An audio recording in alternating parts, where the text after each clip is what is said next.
Hello friends, तुमचं स्वागत आहे माझ्या नवीन ब्लॉगमध्ये. तर आम्ही 8 दिवस झालं कंपनीत नाही गेलो, हे तर तुम्हाला माहीतच आहे. तर आजही नाही गेलो.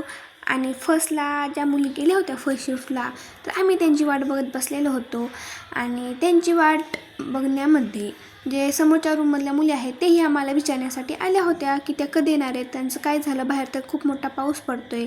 आणि सगळे आमच्याच रूममध्ये होती. आणि मेन गोष्ट अशी आहे की नेटवर्क तर कुठेच नाही, फक्त आमच्याच रूममध्ये आहे. आणि सणाचं पण काहीतरी चाललेलं होतं.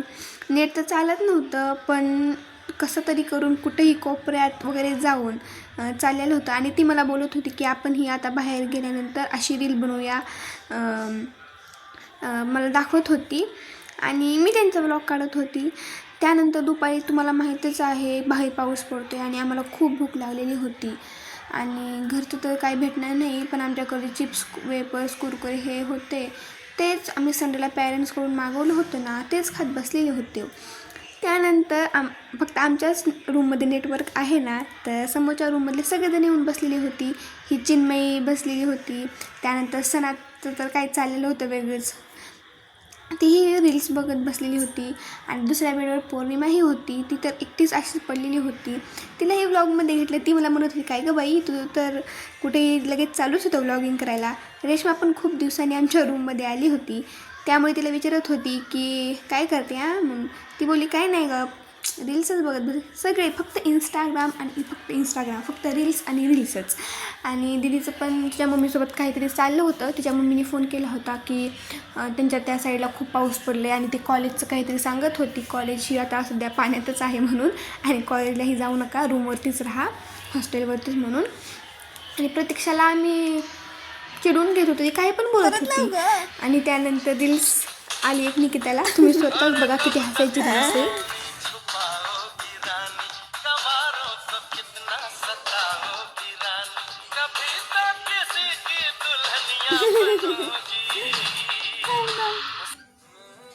शादी करोगी मुझसे शादी करोगी.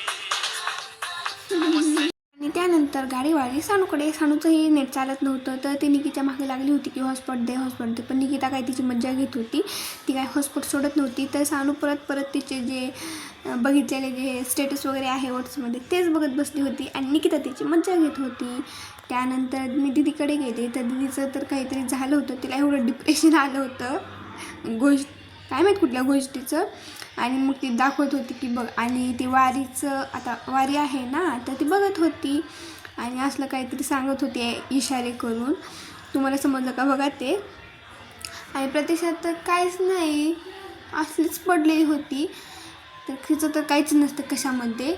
आणि मग त्यानंतर मी खिडकीजवळ गेली. सायंकाळ झाली होती, 6-6:30 वाजले होते. तरी आमच्या फर्स्ट शिफ्टच्या मुली होत्या, त्या आल्या नव्हत्या, कारण पाऊसच एवढा पडत होता ना की आम्ही त्यांची वाट बघत बसलेलो होतो. तरी पण त्या आल्या नव्हत्या. आम्हालाही खूप काळजी वाटत होती त्यांची. आम्ही त्यांना सांगितलं होतं की जाऊ नका, तरी पण त्या गेल्या. पावसामुळे लाईट बंद चालू होत होती. आणि आम्ही नवीन हॉस्टेलला आलो, त्यामुळे आम्हाला खूप ह्या हॉस्टेलला भीती वाटत होती. आणि आम्ही अंधारातच असंच बसलेलो होतो. तर चिन्मयी, सना, पौर्णिमा, ऋतुजा पण आली होती ह्यावेळेस तर आमच्या रूममध्ये बसण्यासाठी. आम्ही गप्पा गोष्टी केल्या, खूप मजा केली. आणि फर्स्ट शिफ्टच्या मुलींची वाट बघत आम्ही असंच बसलेलो होतो.